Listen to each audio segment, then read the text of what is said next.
카페 문을 닫고 집으로 돌아가던 박소희는 휴대전화 화면을 다시 확인했습니다. 이틀째 이어진 부재중 표시. 평생 시간까지 맞춰 전화를 걸어오던 어머니가 침묵하고 있었습니다. 그 순간 머릿속을 스친 두 마디. 도망가자. 불길한 예감이 현실이 되는 데는 몇 시간도 걸리지 않았습니다. 허름한 욕실 바닥, 창백한 얼굴, 힘겹게 뛰던 맥박. 그리고 열흘 뒤 중환자실에서 눈을 뜬 어머니가 가장 먼저 꺼낸 말 역시 도망이었습니다. 어째서 그토록 급했을까? 간병을 자처한 소희조차 모르는 비밀이 병실 커튼 뒤에 숨어 있었기 때문입니다. 박소희는 35의 나이에 작은 동네 카페를 운영하며 안정된 일상을 누리고 있었습니다. 매주 화요일과 금요일 저녁 8시, 어머니 박정수는 정확히 전화를 걸어 안부를 물었습니다. 정수는 시계를 보며 시간을 지키는 사람이라 연락이 끊긴다는 건 상상하기 어려웠습니다. 화요일 밤 약속된 벨소리가 없었지만 소희는 바쁜 어머니가 깜빡했을 거라 여겼습니다. 수요일 밤에도 조용했습니다. 목요일 오후 카페 손님이 끊긴 틈을 타 전화를 걸었으나 연결음만 반복됐습니다. 한 번, 두 번, 세 번째에도 받지 않으셨습니다. 이상했습니다. 어머니는 핸드폰을 항상 가까이 두시는 분이었거든요. 불안한 마음이 들기 시작했습니다. 혹시 어디 나가셨을까? 하지만 어머니는 특별한 일이 없는 한 집을 비우지 않으시는 분이었습니다. 더욱이 미리 말씀도 안 하시고 말입니다. 소희는 작업을 중단하고 다시 전화를 걸어봤지만 여전히 응답이 없었습니다. 시간이 흘러 저녁이 되어도 연락이 닿지 않자 소희는 더 이상 참을 수가 없었습니다. 직감적으로 뭔가 잘못됐다는 생각이 들었습니다. 서둘러 외출 준비를 하고 어머니 댁으로 향했습니다. 소희가 사는 곳에서 어머니 집까지는 지하철로 40분 정도 걸리는 거리였습니다. 어머니가 사시는 곳은 오래된 주택가에 있는 2층 건물이었습니다. 1층은 작은 상가를 임대로 내주시고 2층에서 혼자 생활하고 계셨습니다. 아버지가 돌아가신 후 혼자서 이 건물을 관리하며 살아오신 지가 벌써 15년이 넘었습니다. 건물 앞에 도착한 소희는 2층 창문을 올려다봤습니다. 불은 켜져 있었지만 인기척이 느껴지지 않았습니다. 엄마, 소희입니다. 현관문을 두드리며 큰 소리로 불렀지만 대답이 없었습니다. 평소 어머니가 숨겨두신 비밀번호를 누르고 문을 열었습니다. 집안은 조용했고 거실엔 아무도 없었습니다. 엄마, 어디 계세요? 다시 한번 불러봤지만 여전히 침묵뿐이었습니다. 부엌, 안방을 차례로 확인했지만 어머니는 보이지 않았습니다. 마지막으로 욕실 문을 열었을 때 소희는 숨이 막혔습니다. 어머니가 욕실 바닥에 쓰러져 있었거든요. 의식을 잃은 채로 말입니다. 엄마, 엄마. 소희는 급히 어머니께 달려가 어깨를 흔들었습니다. 하지만 어머니는 눈을 뜨지 않으셨습니다. 맥박을 확인해 보니 다행히 뛰고 있었지만 숨소리가 약했습니다. 당황한 소희는 즉시 119에 전화를 걸었습니다. 여보세요, 응급실이요. 저희 어머니가 의식을 잃고 쓰러져 있습니다. 지금 75살이고. 신고를 마친 후 소희는 어머니 곁에 무릎을 꿇고 앉았습니다. 평소보다 창백해 보이는 어머니의 얼굴을 보니 눈물이 났습니다. 구급차가 도착하기까지 10분이 영원처럼 느껴졌습니다. 그 사이 소희는 오빠들에게도 연락했습니다. 첫째 오빠 민호와 둘째 오빠 준수에게 어머니가 쓰러지셨습니다. 지금 병원으로 가고 있습니다라고 급하게 문자를 보냈습니다. 응급실에서 의사는 뇌출혈 의심이라고 했습니다. 다행히 생명에는 지장이 없지만 중환자실에서 경과를 지켜봐야 한다고 하셨습니다. 소희는 중환자실로 들어가는 어머니를 바라보며 가슴이 철렁했습니다. 1시간쯤 지났을 때 오빠들과 새언니들이 병원에 도착했습니다. 모두 걱정스러운 표정이었지만 어딘가 어색한 분위기였습니다. 특히 새언니들은 의사에게 어머니의 상태를 자세히 물어보는 것보다는 서로 눈치를 보며 수군거리고 있었습니다. 의사의 설명에 따르면 며칠 더 지켜봐야 의식이 돌아올지 알 수 있다고 했습니다. 그날 밤 소희는 중환자실 앞 의자에서 밤을 새웠습니다. 어머니가 깨어나기만을 기다리면서 말입니다. 처음 며칠 동안은 오빠들도 병원에 자주 얼굴을 비쳤습니다. 하지만 시간이 지날수록 그 횟수는 점점 줄어들었습니다. 일주일이 지나자 중환자실 앞 의자에는 소희 혼자만 앉아있게 되었습니다. 첫째 오빠 민호는 아내와 함께 유통회사를 운영하고 있었는데 최근 사업이 어려워졌다며 병원에 올 여유가 없다고 했습니다. 지금 회사 상황이 정말 안 좋아서 말이야. 하루라도 자리를 비우면 안 되겠어. 민호는 소희에게 이렇게 말하며 발걸음을 돌렸습니다. 둘째 오빠 준수 역시 프랜차이즈 음식점을 운영하느라 바쁘다는 핑계를 댔습니다. 아이들 돌보느라 정신이 없고 가게 일도 손이 많이 가서 못 나오겠다. 준수는 항상 재정적으로 여유가 없다고 말하곤 했는데 실제로 표정에서도 그런 고민이 묻어났습니다. 결국 소희가 모든 간병을 떠맡게 되었습니다. 낮에는 카페 일을 하고 저녁이 되면 병원으로 달려가 밤새 어머니 곁을 지키는 생활이 반복되었습니다. 중환자실에서는 면회 시간이 제한되어 있었지만 소희는 간병인 자격으로 밤에도 머물 수 있었습니다. 혼자 고생이네요. 간호사들도 소희를 안쓰러워했습니다. 다른 자녀분들은 어디 계세요? 이런 질문을 받을 때마다 소희는 바쁘셔서요라고 대답하는 것이 점점 서글퍼졌습니다. 그런데 어느 날 저녁 소희는 충격적인 대화를 듣게 되었습니다. 중환자실 앞 복도에서 오빠들이 새언니들과 함께 이야기를 나누고 있었는데 소희는 화장실에서 돌아오다가 우연히 그 대화를 들었습니다. 솔직히 말해서 소희가 아직 결혼도 안 했는데 어머니 재산이라도 받으려고 저러는 거 아니야? 유진의 목소리였습니다. 소희는 발걸음을 멈추고 병실 커튼 뒤에 숨어 귀를 기울였습니다. 그러게 말이야. 우리는 다 가정이 있는데 혼자 사는 애가 어머니 재산을 다 가져가면 되겠어? 해림도 거들었습니다. 그때까지만 해도 소희는 새언니들이 단순히 걱정하는 말인 줄 알았습니다. 하지만 이어진 오빠들의 대화는 더욱 충격적이었습니다. 민호가 말했습니다. 어머니가 혹시 유언장 같은 거 써놓으셨나? 미리 확인해봐야 하는 거 아니야? 준수도 맞장구를 쳤습니다. 맞아. 지금 상황이 어떻게 될지 모르니까 우리가 먼저 준비해야지. 소희가 매일 병원에 있으니까 혹시 어머니가 뭔가 말씀하시면 우리가 모를 수도 있잖아. 유진이 다시 말했습니다. 소희는 가슴이 철렁했습니다. 오빠들이 어머니의 회복을 걱정하는 게 아니라 재산 분배를 걱정하고 있었던 것입니다. 사업이 어렵다고 말하면 어머니는 모시기는 척하고 도와주실 거야. 지금이 기회인 것 같은데. 해림이 조심스럽게 말했습니다. 소희는 온몸에 소름이 돋았습니다. 이게 정말 자신의 오빠들과 새언니들이 하는 말인지 믿기지 않았습니다. 대화는 더 구체적으로 이어졌습니다. 어머니의 재산 관리를 맡고 있는 은행 직원에게 접근해보자는 얘기까지 나왔습니다. 소희는 더 이상 들을 수가 없어서 조용히 그 자리를 떠났습니다. 그날 밤 소희는 어머니 병상 옆에 앉아 많은 생각을 했습니다. 오빠들이 어머니를 진심으로 걱정하는 줄 알았는데 실제로는 재산에만 관심이 있었던 것입니다. 평생 고생하며 자식들을 키우신 어머니가 이런 상황에 놓여 있다는 게 너무 속상했습니다. 엄마, 빨리 일어나세요. 제가 지켜드릴게요. 소희는 어머니의 손을 잡고 작은 소리로 말했습니다.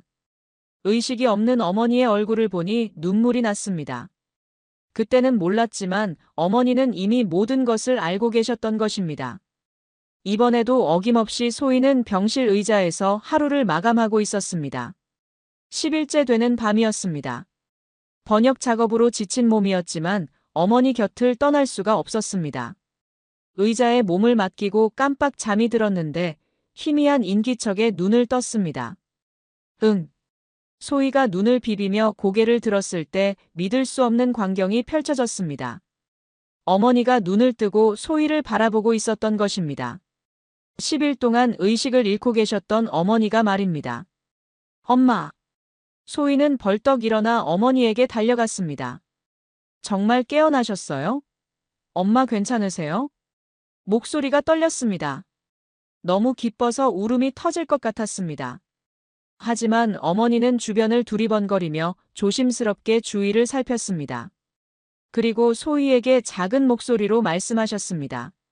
소희야, 아무도 없지? 어머니의 목소리는 평소보다 약했지만 또렷했습니다. 네, 엄마. 저 혼자 있어요. 엄마 괜찮으세요? 의사 선생님 불러드릴까요? 소희는 급하게 물었지만 어머니는 고개를 저으셨습니다.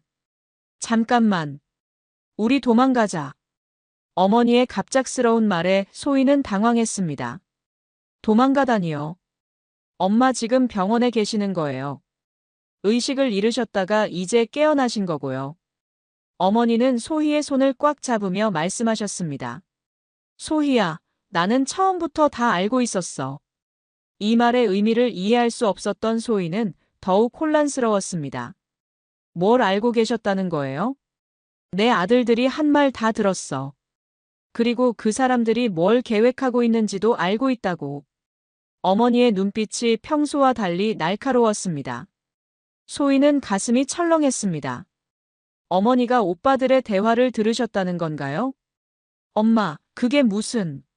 소희야, 지금은 설명할 시간이 없어. 우선 여기서 나가야 해. 어머니는 침대에서 일어나려고 애쓰셨습니다. 소희는 급히 어머니를 부축했습니다. 엄마, 무리하시면 안 돼요. 아직 몸이 회복되지 않으셨는데. 하지만 어머니는 생각보다 힘이 있으셨습니다. 괜찮아. 나는 멀쩡해. 다만 시간이 얼마 없어. 소희는 어머니의 말이 이해되지 않았지만 어머니의 진지한 표정을 보니 뭔가 심각한 상황이라는 걸 느꼈습니다. 그럼 어떻게 해야 할까요? 일단 퇴원 수속부터 해야겠어. 하지만 내 오빠들한테는 알리면 안 돼. 어머니의 목소리에는 결연한 의지가 담겨 있었습니다. 대신 다른 곳으로 갔다고 해야 해. 소희는 고민에 빠졌습니다. 어머니가 깨어나신 게 기적 같은 일인데 왜 병원을 떠나야 한다는 걸까요? 하지만 어머니의 간절한 눈빛을 보니 거부할 수가 없었습니다. 다음 날 아침 소희는 의사에게 어머니를 다른 재활병원으로 옮기고 싶다고 말했습니다. 의사는 조금 이르다고 했지만 환자 본인이 의식을 회복했고 기본적인 신체 기능에 문제가 없다면 불가능하지 않다고 했습니다. 퇴원 수속을 마친 후 소희는 어머니를 모시고 병원을 나왔습니다. 하지만 재활병원으로 가는 게 아니라 소희가 미리 예약해둔 조용한 펜션으로 향했습니다. 어머니가 요청한 대로였습니다. 오빠들한테는 뭐라고 할까요? 소희가 물었습니다. 재활병원으로 옮겼다고 해. 면회는 당분간 금지라고 하고. 어머니의 대답이었습니다. 펜션에 도착한 후 어머니는 소희에게 말씀하셨습니다. 소희야, 이제 내가 왜 이런 일을 하는지 알려줄게. 하지만 마음의 준비를 하고 들어야 해. 소희는 불안한 마음으로 고개를 끄덕였습니다. 그때만 해도 소희는 어머니가 어떤 증거를 가지고 계신지 그리고 그 증거가 얼마나 충격적인 내용인지 전혀 몰랐습니다. 어머니는 침대에 앉아 잠시 숨을 고르시더니 가방에서 뭔가를 꺼내셨습니다. 어머니의 핸드폰이었습니다. 소희는 깜짝 놀랐습니다. 엄마, 그게 뭐예요? 병원에서 녹음을 했어. 내 오빠들이 한 말들. 어머니의 목소리는 담담했지만 눈빛에는 깊은 상처가 담겨 있었습니다. 의식을 잃은 척하면서 다 들었어. 그리고 증거로 남겨뒀지. 소희는 가슴이 두근거렸습니다. 설마 자신이 우연히 들었던 그 대화가 녹음되어 있는 건 아닐까요? 어머니는 핸드폰 재생 버튼을 눌렀습니다. 첫 번째로 들린 건 유진의 목소리였습니다. 소희만 어머니랑 붙어 다녀서 정말 귀찮네. 우리가 뭔가 하려고 해도 항상 방해가 되잖아. 녹음 상태가 생각보다 선명했습니다. 이어서 혜림의 목소리가 들렸습니다. 솔직히 그 나이에 결혼도 안 한 애한테 뭘 남겨주겠어. 우리는 가정도 있고 아이들도 키워야 하는데. 소희는 얼굴이 화끈거렸습니다. 하지만 진짜 충격은 그 다음이었습니다. 민호의 목소리가 들렸습니다. 지금이 기회야. 어머니 의식이 없을 때 유언장이라도 우리가 먼저 정리해야지. 나중에 깨어나시면 복잡해져. 맞아. 사업이 어렵다고 말하면 어머니는 모시기는 척 도와주실 거야. 우리가 좀 더 적극적으로 나서야 해. 준수도 거들었습니다. 소희가 들었던 내용이었습니다. 더욱 충격적인 건 그 다음 대화였습니다. 어머니 통장 관리하는 은행 직원이 누구였지? 그 사람한테 접근해 볼까? 좋은 생각이야. 소희가 혼자서 다 챙기고 있다고 하면 의심받을 수도 있으니까. 녹음은 계속 이어졌습니다. 솔직히 어머니가 언제까지 사실지도 모르는 일이잖아. 미리미리 준비해두는 게 맞지. 그러게. 소희는 아직 철이 없어서 이런 걸 모르니까 우리가 챙겨야지. 소희는 더 이상 들을 수가 없었습니다. 엄마, 그만해요. 그만. 눈물이 주르륵 흘러내렸습니다. 자신이 그렇게 믿고 따랐던 오빠들이 이런 말을 했다는 게 믿어지지 않았습니다. 어머니는 정지 버튼을 누르고 소희의 어깨를 토닥여 주셨습니다. 소희야, 더 있어. 내가 의식을 잃었다고 생각했으니까 맘 놓고 얘기했지. 재산관리인한테 접근하는 구체적인 방법까지 계획했더라고. 어머니는 두 번째 녹음 파일을 재생했습니다. 이번에는 오빠들만의 대화였습니다. 어머니가 가지고 계신 건물 시세가 얼마나 되는지 알아봤어? 최소한 5억은 넘을 거야. 거기다 예금까지 합치면. 문제는 소희야. 그 애가 계속 병원에 붙어 있으니까 우리가 뭘 하기 어려워. 어머니가 깨어나시기 전에 뭔가 조치를 취해야 하는 거 아니야? 소희는 믿을 수 없다는 표정으로 어머니를 바라봤습니다. 엄마, 이걸 어떻게 녹음하신 거예요? 병실 침대 밑에 핸드폰을 계속 숨겨뒀어. 의식을 잃은 척하면서 말이야. 그럼 엄마는 처음부터 깨어나 계셨던 거예요? 소희의 질문에 어머니는 고개를 끄덕이셨습니다. 사흘째부터 의식이 돌아왔어. 하지만 내 오빠들이 뭘 하는지 보고 싶었지. 어머니는 계속 설명하셨습니다. 처음엔 설마 했어. 내 아들들이 그럴 리 없다고 생각했지. 하지만 하루하루 지날수록 확신이 들더라고. 이 사람들은 내가 죽기만을 기다리고 있구나. 소희는 가슴이 아팠습니다. 어머니가 얼마나 배신감을 느끼셨을까요? 평생 자식들을 위해 살아오신 분이 그 자식들로부터 이런 대우를 받고 계셨다니요. 엄마, 그래서 저한테만 말씀하신 거예요? 너만은 달랐어, 소희야. 내 오빠들은 나를 돈으로만 봤지만 너는 항상 나를 사람으로 대해줬거든. 어머니의 목소리에 눈물이 섞여 있었습니다. 그날 밤 소희는 어머니와 함께 앞으로 어떻게 할지 의논했습니다. 어머니는 이미 계획을 세워두고 계셨습니다. 하지만 그 계획이 얼마나 파격적인지 소희는 아직 모르고 있었습니다. 그날 밤 펜션은 고요했습니다. 어머니는 창가에 앉아 먼 곳을 바라보고 계셨습니다. 소희는 조심스럽게 어머니 옆에 앉았습니다. 엄마, 괜찮으세요? 어머니는 한참 후에 입을 여셨습니다. 소희야, 엄마가 지금까지 어떻게 살아왔는지 얘기해 줄게. 내가 알아야 할 시간이 온 것 같아. 어머니의 목소리에는 깊은 피로감이 묻어났습니다. 아버지가 돌아가셨을 때가 너희 셋이 아직 어렸을 때였지. 민호가 고등학생, 준수가 중학생, 너는 겨우 5살이었어. 어머니는 천천히 기억을 되짚으며 말씀하셨습니다. 장례식도 제대로 치르지 못했어. 돈이 없어서 말이야. 아버지가 아프실 때 병원비로 다 써버렸거든. 어머니의 눈가에 눈물이 맺혔습니다. 그때 내 나이가 40이었는데 아이 셋을 혼자 키워야 한다는 생각에 정말 막막했어. 소희는 어머니의 손을 잡았습니다. 어릴 때 기억이 희미했지만 어머니가 얼마나 고생하셨는지 조금씩 떠올려졌습니다. 그 후로 정말 온갖 일을 다 했어.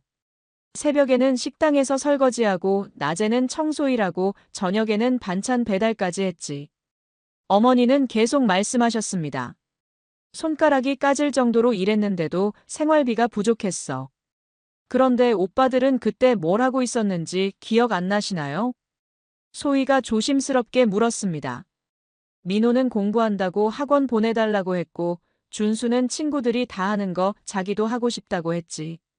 나는 그 말을 들으면 마음이 아팠어. 아이들한테 좋은 것도 못 해주는 엄마라고 생각했거든. 어머니의 목소리가 떨렸습니다. 아버지가 남겨주신 게 작은 땅 한 조각이 전부였어. 그것도 시골에 있는 거라 당장 쓸모가 없었지. 하지만 10년 후에 그 땅값이 오르기 시작했어. 어머니는 잠시 말을 멈추셨습니다. 그래서 그 땅을 팔아서 지금 건물을 샀던 거예요? 소희가 물었습니다. 그래. 운이 좋았지. 그때 부동산 붐이 일어서 땅값이 10배로 뛰었거든. 그 돈으로 지금 건물을 사고 나머지는 예금으로 저축했어. 어머니는 계속해서 자신의 삶을 풀어놓으셨습니다. 그 후로는 임대료 받으면서 조금 여유가 생겼지. 민호 결혼할 때도 예식비 도와주고 준수 사업 시작할 때도 돈 보태줬어. 너한테도 대학 등록금 다 대줬고. 엄마가 그렇게 고생하셨는데. 소희는 말끝을 흐렸습니다. 오빠들이 어떻게 그런 말을 할 수 있었는지 이해할 수 없었습니다. 그런데 언제부터인가 애들이 바뀌기 시작했어. 특히 결혼하고 나서부터는 더 심해졌지. 어머니의 표정이 어두워졌습니다. 명절 때도 내가 준비한 음식 먹으면서 요즘 물가가 비싸서 힘들다. 사업이 어려워서 걱정이다 이런 말만 하더라고. 그래도 엄마는 계속 도와주셨잖아요. 그럴 수밖에 없었어. 내 아들들인데. 하지만 점점 느끼게 되더라고. 이 아이들은 나를 엄마로 보는 게 아니라 돈으로 본다는 걸. 어머니는 잠시 숨을 고르시더니 가장 중요한 말씀을 하셨습니다. 그런데 소희, 너만은 달랐어. 내가 사회생활 시작하고 나서부터는 오히려 나한테 용돈 주려고 하더라고. 엄마 혼자 계시니까 외로우시겠어요? 라고 물어보면서 자주 찾아와 주고.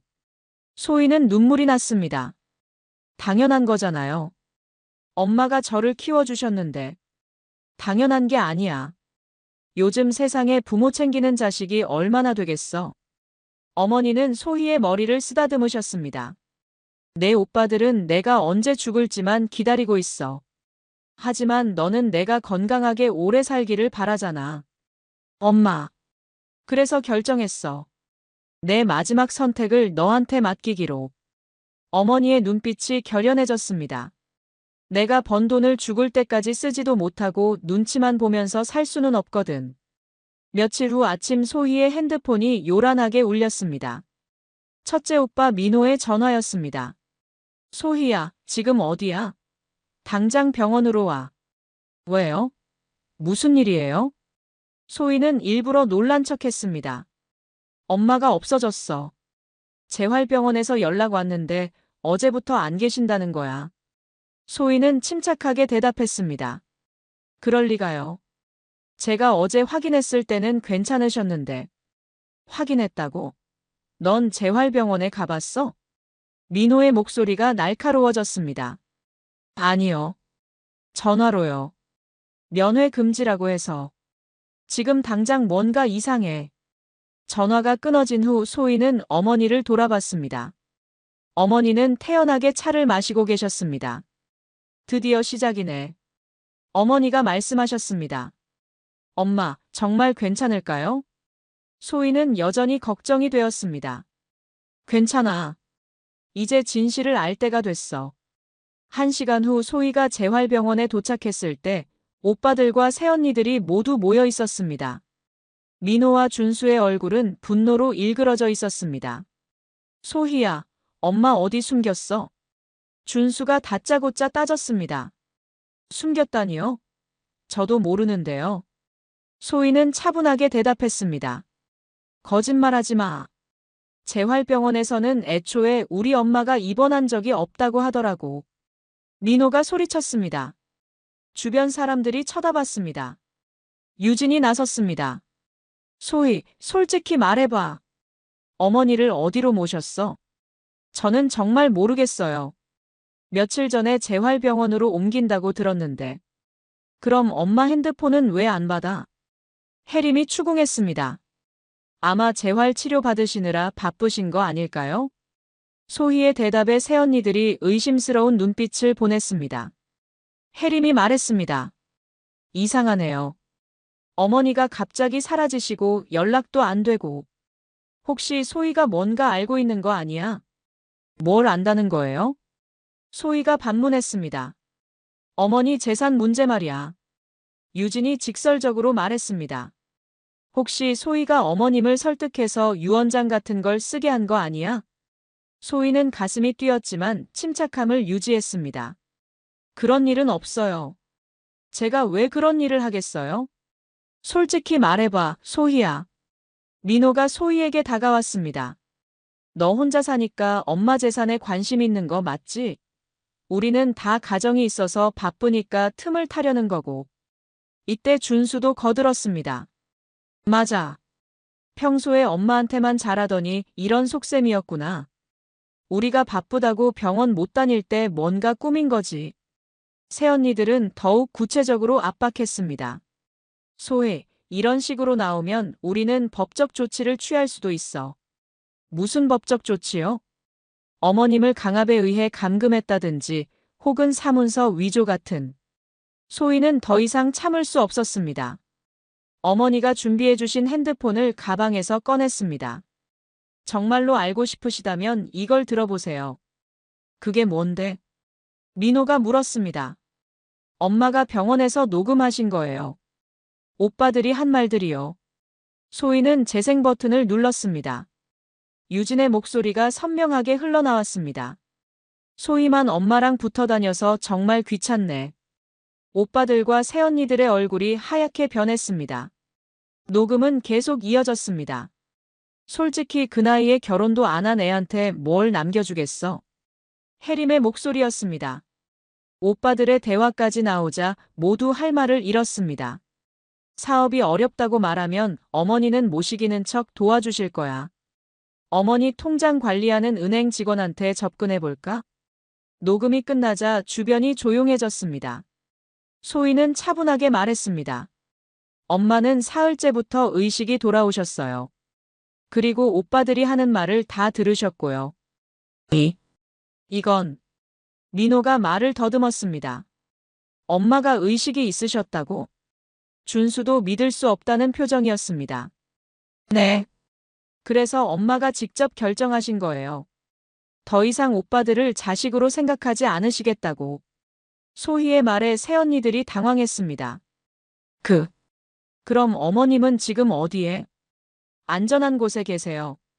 그리고 앞으로 어떻게 하실지 이미 결정하셨고요. 소희는 더 이상 말하지 않았습니다. 그날 이후로 오빠들과 새언니들은 소희에게 계속 연락했지만 소희는 받지 않았습니다. 어머니와의 약속을 지키기 위해서였습니다. 진짜 반격은 이제부터 시작이었습니다. 일주일 후 소희는 어머니와 함께 변호사 사무실에 앉아 있었습니다. 어머니가 미리 약속을 잡아두셨던 것입니다. 변호사는 어머니의 의뢰 내용을 확인하며 말했습니다. 정말로 이렇게 진행하시겠습니까? 네. 마음을 정했습니다. 어머니의 목소리는 확고했습니다. 제 재산을 모두 사회환원 사업에 사용하고 싶습니다. 소희는 아직도 어머니의 결정이 믿어지지 않았습니다. 그때 변호사 사무실 문이 열리며 오빠들과 형수들이 들어왔습니다. 소희가 약속 장소를 알려준 것이었습니다. 어머니의 지시에 따라서요. 엄마. 민호가 달려와 어머니의 손을 잡았습니다. 엄마, 어디 계셨어요? 얼마나 걱정했는지 아세요? 준수도 눈물을 흘리며 다가왔습니다. 하지만 어머니는 차갑게 손을 뿌리치셨습니다. 걱정. 누가 누구를 걱정했다고?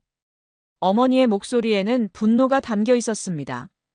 엄마, 무슨 말씀이세요? 민호가 당황했습니다. 어머니는 변호사에게 고개를 끄덕였고 변호사가 어머니 핸드폰의 재생 버튼을 눌렀습니다. 오빠들과 새언니들이 병원에서 나눴던 대화가 다시 흘러나왔습니다. 이건 준수가 얼굴이 하얗게 변했습니다. 엄마, 이건 오해예요. 우리가 그런 뜻으로 말한 게 아니라. 오해? 어머니가 일어나셨습니다. 내가 의식을 잃고 있다고 생각하고 한 말이 오해야. 은행 직원한테 접근하겠다는 것도 오해고. 새언니들이 변명하려 했습니다. 어머니, 저희가 잠깐 실수를. 실수가 아니야. 어머니가 단호하게 말씀하셨습니다. 내가 너희들 때문에 쓰러진 거야. 엄마가 저희 때문에요? 민호가 물었습니다. 그날 아침에 준수한테서 전화 왔었어. 또 돈 이야기였지. 사업이 어렵다고 도와달라고. 어머니의 목소리가 떨렸습니다. 그 전화를 받고 혈압이 확 올랐어. 어지러워서 욕실에 가다가 쓰러진 거야. 어머니는 계속 말씀하셨습니다. 그런데 정작 병원에서는 내가 언제 죽을지, 유언장은 썼는지만 걱정하더라고. 준수가 무릎을 꿇었습니다. 엄마, 죄송해요. 정말 죄송합니다. 민호도 따라서 무릎을 꿇었습니다. 엄마, 우리가 잘못했어요. 용서해 주세요. 하지만 어머니는 냉정했습니다. 용서? 내가 죽기만 기다리는 사람들을 왜 용서해? 어머니는 변호사를 바라보며 말씀하셨습니다. 진행하세요. 변호사가 서류를 꺼내며 설명했습니다. 정순 여사님께서는 모든 재산을 사회복지재단에 기부하기로 하셨습니다.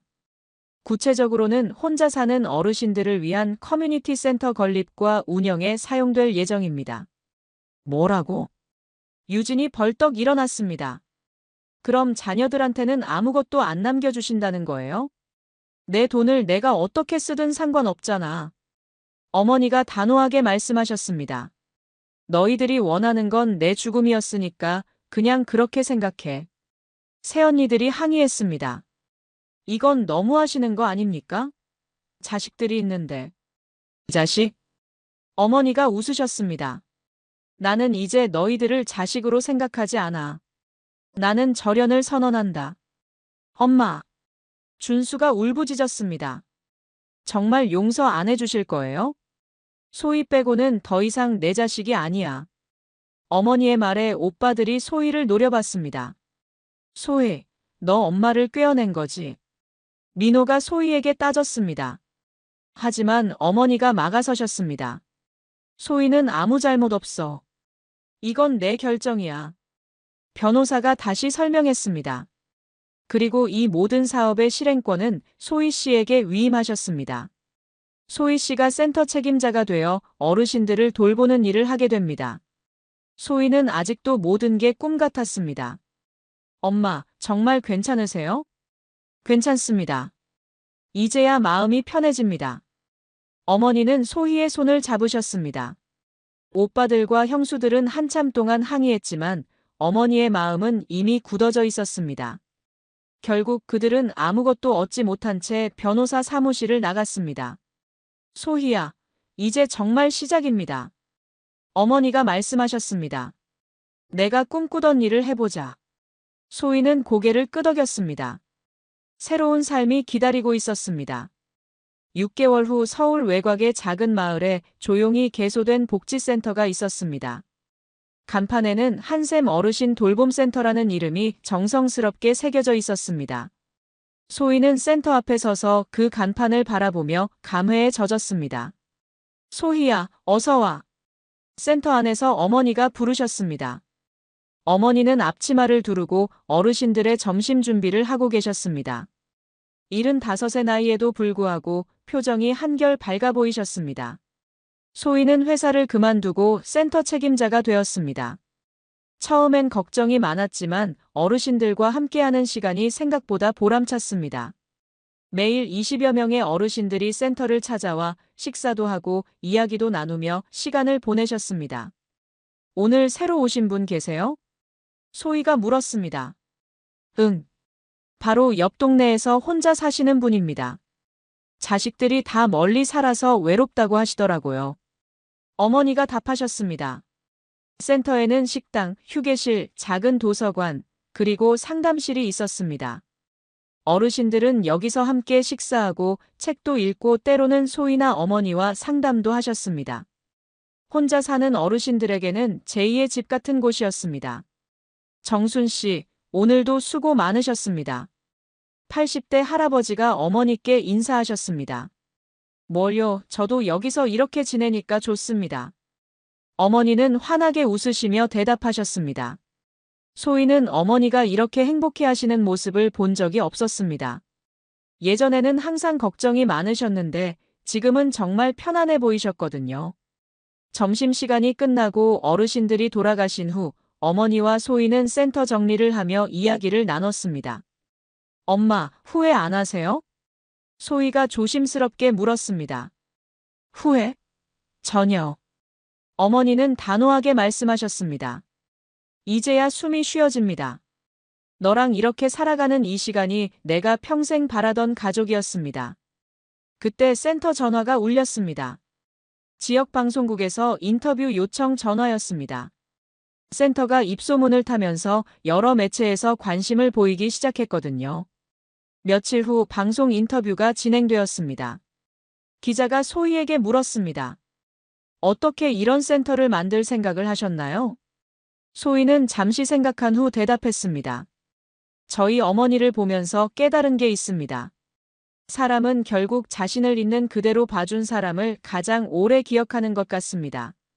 어머님과의 관계가 특별한 것 같은데요. 기자가 이어서 물었습니다. 네. 어머니는 저에게 진짜 가족이 무엇인지 알려주셨습니다. 가족이란 서로의 존재 자체를 소중히 여기는 관계라는 걸요. 인터뷰를 지켜보던 어머니의 눈에 눈물이 맺혔습니다. 소희가 이렇게 성숙한 사람으로 자랐다는 게 자랑스러우셨습니다. 그 후로도 오빠들은 가끔 연락을 시도했지만 어머니와 소희는 받지 않았습니다. 어머니는 이미 새로운 가족을 찾으셨거든요. 매일 센터에 오시는 어르신들 그리고 소희와 함께하는 소중한 시간들이요. 저녁이 되어 센터 문을 닫고 어머니와 소희는 함께 근처 작은 아파트로 돌아갔습니다. 둘이 함께 사는 집이었습니다. 저녁 식사를 준비하며 어머니가 말씀하셨습니다. 소희야, 엄마가 너한테 고맙습니다. 뭘요, 제가 더 고마워요. 너 때문에 내 인생이 이렇게 의미 있어졌습니다. 돈을 위해 눈치만 보며 살았던 예전과는 완전히 달라졌지. 소희는 어머니의 어깨에 기대며 말했습니다. 엄마, 우리 앞으로도 쭉 이렇게 살아요. 그럼. 우리 둘이 서로 의지하면서 어르신들도 돌보고. 이게 진짜 가족이지. 그날 밤 소희는 창밖을 바라보며 생각했습니다. 처음엔 어머니를 잃을 뻔해서 무서웠지만 결국 더 소중한 것을 얻게 되었다고요. 진정한 가족의 의미와 서로를 위하는 마음이 얼마나 큰 힘이 되는지 알게 되었거든요. 센터 운영 1년째가 되던 날 소희는 어머니와 함께 작은 기념식을 열었습니다. 어르신들도 모두 참석하셔서 축하해 주셨습니다. 그 자리에서 어머니가 말씀하셨습니다. 제가 이 센터를 만든 건 혼자 사는 어르신들을 위해서였지만 정작 가장 큰 선물을 받은 건 저예요.